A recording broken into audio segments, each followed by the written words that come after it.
In this example, we're going to look at the piecewise function that we've already graphed in class, and now I want us to look at where or find where this function is discontinuous just by looking at the equations themselves.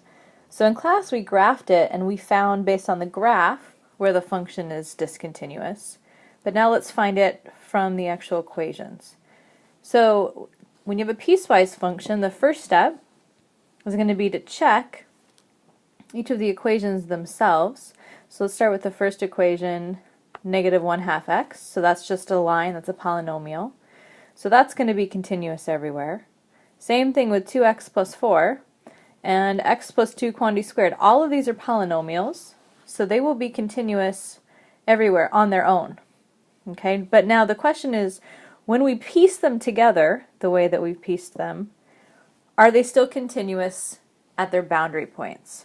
So the boundary points, let's see where we end up piecing them together. The first one is going to happen at 2. That's the first boundary point. So we need to check there to see if it's continuous at 2. And remember from class, our definition of continuity is that we need the limit of the function as x approaches 2 to equal the value of the function at 2. Okay, so we need to find not only the value of the function but the limit. Let's start with the value of the function. So what is f of 2? So when x is 2, we're looking at this top equation here. We're plugging 2 into there, and we're getting that f of 2 is equal to negative 1. Okay, that's the first thing we need to check. Now we need to look at the limit as x approaches 2. This is a piecewise function, so we're going to have to look from the left and the right. So first let's look at the limit as x approaches 2 from the right of the function. So we can see as we're coming in from the right that again we're going to be on this top function. So it's going to be the limit of negative 1/2 x as x goes to 2. And that limit is just going to be negative 1. Okay, so that's coming in from the right. We also need to check from the left.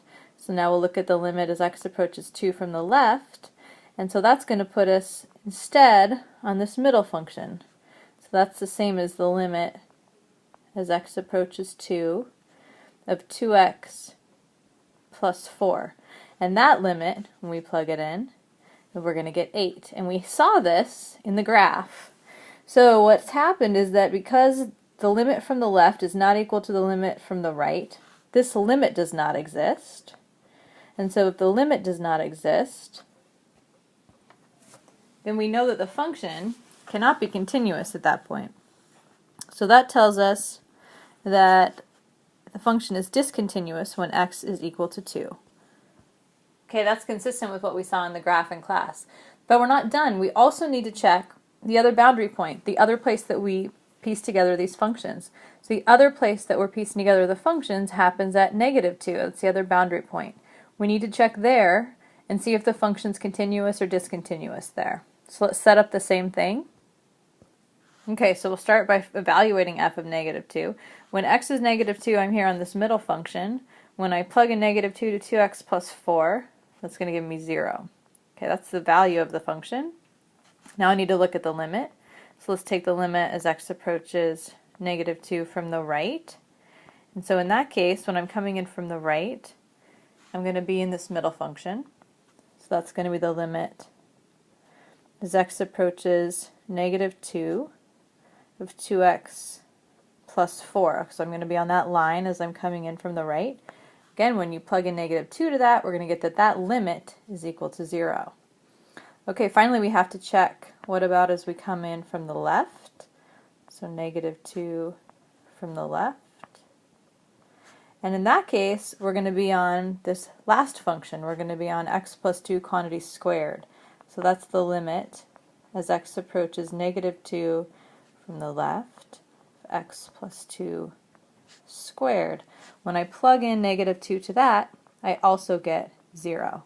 So in this case, because the limit exists because these are the same, and the limit is the same as the value of the function, we know that the function is continuous at x is equal to negative 2.